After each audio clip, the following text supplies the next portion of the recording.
Samedi 14 mars 2026, merci à toutes et à tous de nous avoir rejoints sur Djibouti. Il est 15 heures sur nos antennes, le journal qui développera cette actualité. L'annexe du Rassemblement populaire pour le progrès de Boc porte désormais le nom d'Ibrahim Idriss. Le nouvel annexe du Rassemblement populaire pour le progrès a été baptisé au nom de Ibrahim Idriss.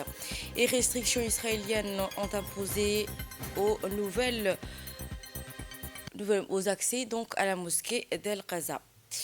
Et bonjour à toutes et à tous et merci de nous avoir rejoints dans une atmosphère forte et de mobilisation et d'enthousiasme populaire. La délégation du Rassemblement pour le progrès, dans le cadre d'une tournée de proximité dans les régions de l'intérieur, la délégation conduite par le Premier ministre et vice-président du parti du RPP, Abdelkader Kamil Mohamed, s'est rendue dans la ville de Boc, où il a été accueilli par une importante mobilisation de la population et militants du parti ainsi que les autorités locales. À son arrivée, une foule nombreuse composée de jeunes, de notables et d'habitants se sont rassemblés pour le réserver un accueil des plus chaleureux. Cérémonie qui s'est déroulée en présence des membres du gouvernement, des parlementaires, du préfet de Boc, du président du conseil régional, ainsi que des responsables administratifs, politiques et coutumiers. À cette occasion, la délégation a procédé à l'inauguration de la nouvelle annexe du parti RPP à Obok, une infrastructure moderne destinée à renforcer l'organisation des activités politiques et à favoriser le dialogue avec la base militante. Après une coupure de ruban symbolique, une visite des installations s'est imposée. Ainsi, ce bâtiment portera le nom du regretté Ibrahim Idriss, ancien responsable politique originaire de la région, en hommage à son engagement et à sa contribution à la vie nationale et pour la nation.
Et dans différentes interventions, les responsables politiques et administratifs de la région de Banque ont exprimé leur satisfaction, leur joie quant à la réalisation de cette infrastructure qui vient renforcer les capacités d'organisation, d'action des militants au niveau local.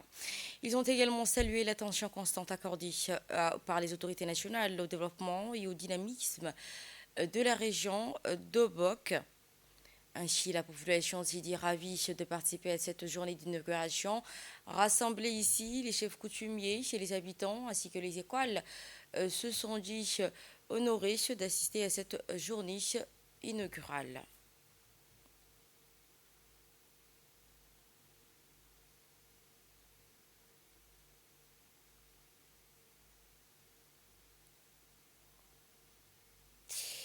Et prenant la parole, le directeur de campagne a salué la population d'Obok et a transmis un message du chef de l'État, son Excellence Mohamed Ghili. Il a appelé les citoyens à se préparer activement pour cette élection prochaine du 10 avril 2026 prochain, rappelant ainsi les efforts de développement entrepris depuis l'arrivée du chef de l'État au pouvoir. Il a exhorté la population de soutenir le chef de l'État et à participer massivement au scrutin, tout en soulignant l'importance de retirer les cartes d'électeurs et de prendre part au grand meeting prévu prochainement dans la région.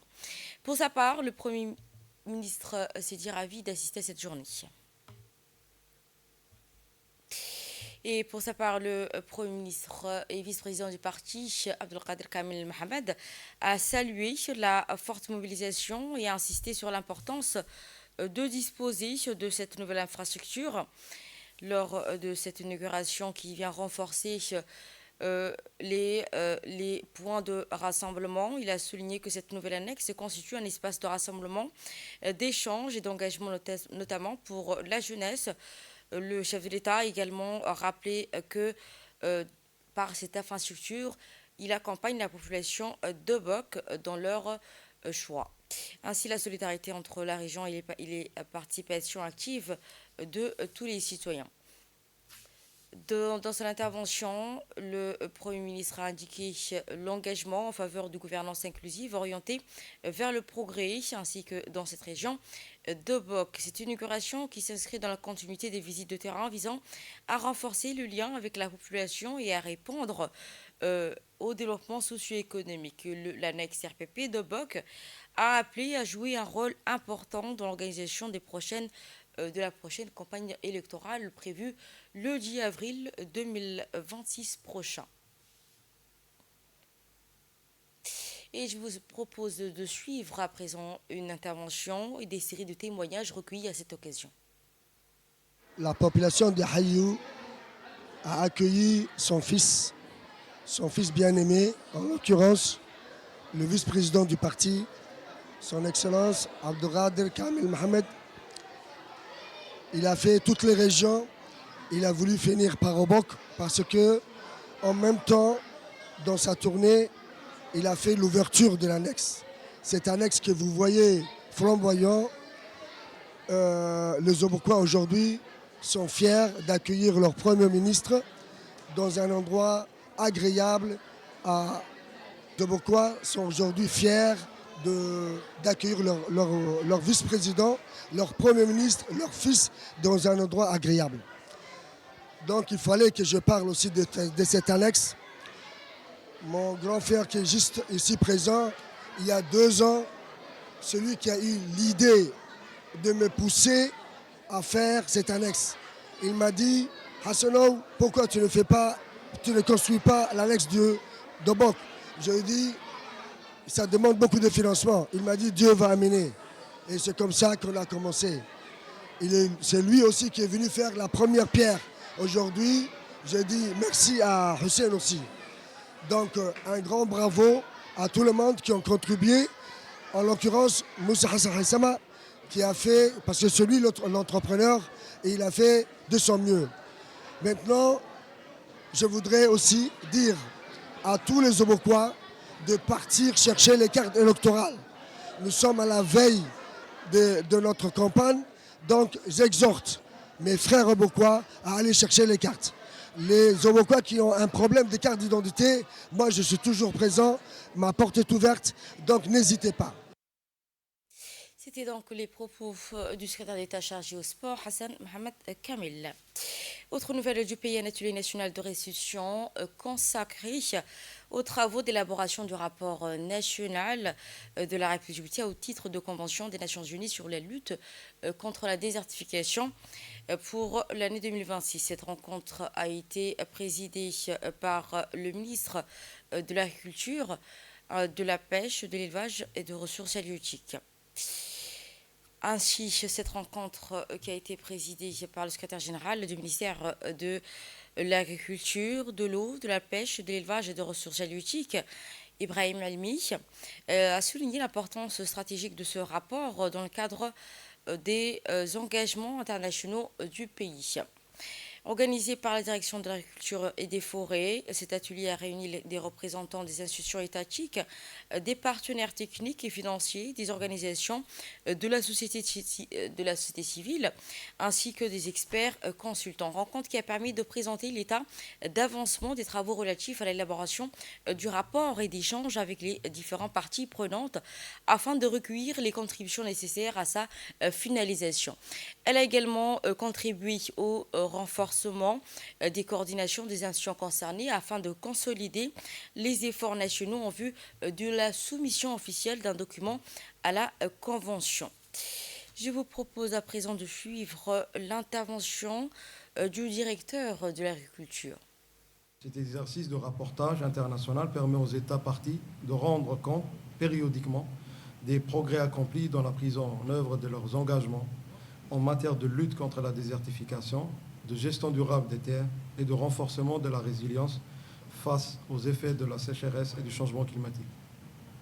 Pour un pays comme Djibouti, comme vous le savez, est caractérisé par des écosystèmes arides et une forte vulnérabilité environnementale, ces enjeux revêtent une importance stratégique.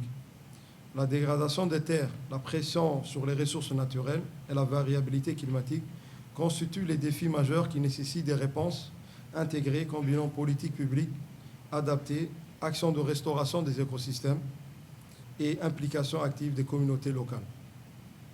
Mesdames et messieurs et chers participants, le processus d'élaboration de ce rapport repose sur la collecte et l'analyse d'indicateurs harmonisés définis dans le cadre stratégique de la Convention, intégrés dans la plateforme internationale PRICE 4, outil officiel de suivi et de rapportage.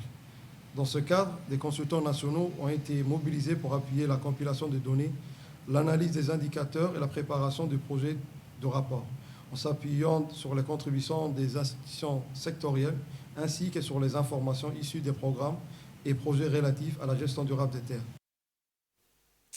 Après le directeur de l'agriculture, je vous propose à présent de suivre l'intervention du secrétaire général auprès du ministère de l'Agriculture qui revient sur l'enjeu de cet atelier.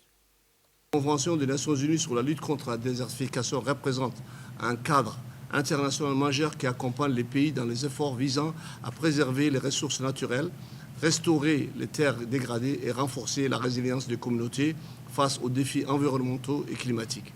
Dans ce contexte, les États parties sont appelés à soumettre régulièrement, périodiquement, des rapports nationaux permettant de rendre compte des progrès accomplis, des actions entreprises et des résultats obtenus dans la mise en œuvre de la Convention. Mesdames et Messieurs, distingués invités, pour Djibouti, l'élaboration du rapport national UNCCD 2026 constitue non seulement une obligation internationale, mais également une opportunité stratégique pour dresser un état des lieux de nos politiques, programmes et initiatives en matière de gestion durable des terres et pour renforcer la coordination entre les différentes institutions impliquées dans ce domaine. Comme vous le savez, ce processus de rapportage s'effectue à travers la plateforme officielle PRAIS 4 qui permet de renseigner et d'analyser un ensemble d'indicateurs relatifs aux politiques publiques, aux programmes nationaux, ainsi qu'aux données environnementales et socio-économiques liées à la dégradation des terres et à la sécheresse. Dans ce cadre, des consultants nationaux ont été mobilisés afin d'appuyer techniquement les processus d'élaboration du rapport. Leur mission a consisté notamment à analyser les données disponibles, à renseigner les différents tableaux requis par la plateforme PRAIS 4 et à préparer un premier projet de rapport national. L'atelier qui nous réunit aujourd'hui vise précisément à restituer les travaux réalisés à ce stade du processus. Il permettra de présenter les résultats préliminaires issus des analyses effectuées, de partager la méthodologie adoptée, ainsi que les principales sources de données mobilisées. Mesdames et Messieurs, cette rencontre constitue également un espace de concertation, d'échange, de discussion entre les différentes parties prenantes afin d'examiner les informations déjà saisies dans la plateforme PRAIS 4, d'identifier d'éventuelles lacunes en matière de données, de recueillir vos contributions techniques en vue d'améliorer la qualité, la cohérence et la fiabilité du document national. Social et solidarité, nous partons cette fois à Arta.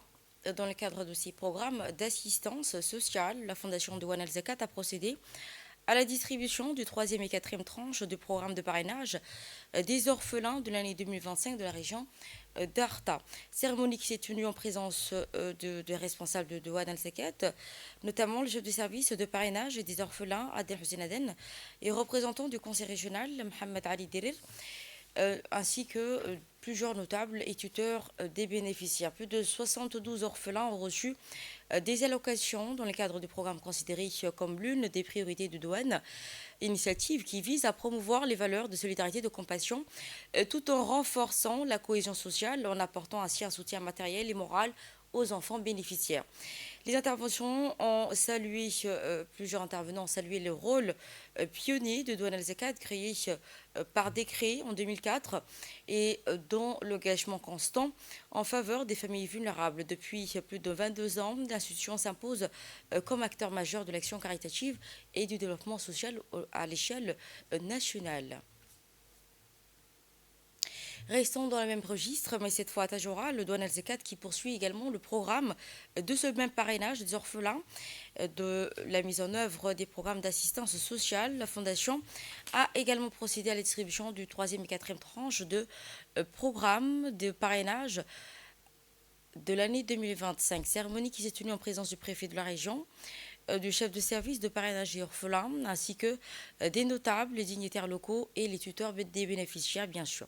Cette initiative qui vise à traduire concrètement les valeurs de solidarité et de compassion prônées par l'islam, tout en contribuant au renforcement de la cohésion sociale au sein de la communauté.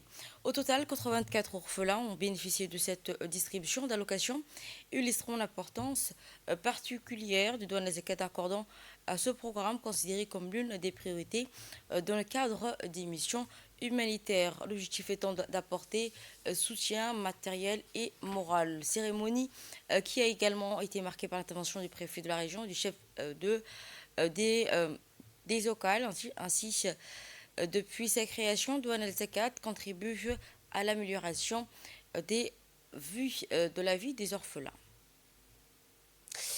Tajora, toujours dans le cadre des préparatifs des prochaines échéances électorales, la préfecture de Tajora procédé mercredi 11 mars au lancement officiel des opérations de distribution des cartes d'électeurs, réunies autour du préfet de la région, les responsables administratifs et des 4 sous-préfectures ont réceptionné les cartes d'électeurs ainsi que les équipes destinées au fonctionnement des bureaux électoraux et leurs localités respectives. Les agents de bureau des élections des chefs-lieux de Tajora et des zones périphériques ont également pris part à des opérations logistiques marquant ainsi le début des phases de distribution aux électeurs. Cette étape importante qui vise à garantir les organisations efficaces, coordonnées et transparentes de la remise des cartes dans l'ensemble des localités de la région, et tout en assurant ainsi le bon fonctionnement des centres de distribution. Ainsi, à cette occasion, les autorités administratives ont réaffirmé leur engagement dans le cadre des préparatifs des bureaux électoraux afin de voter. Le droit de vote est un droit fondamental, mais aussi un devoir citoyen permettant à chaque citoyen de participer aux élections et de choisir librement leurs représentants. Nous terminons avec ce page sport dans le cadre des tournois de Ramadan organisés à travers les quartiers de la capitale. Les jeunes de quartier 3 et 5 se sont retrouvés hier à l'annexe sportive de quartier 5 pour une journée placée sous le signe du sport, du savoir et du partage. Organisée avec l'appui du secrétaire d'État chargé au sport et du partenariat avec CAC Banque International, cette activité a rassemblé de nombreux jeunes autour du tournoi de football disputé dans une ambiance conviviale et compétitive. En parallèle des matchs et un quiz de culture générale a été organisé permettant aux participants de tester leurs connaissances.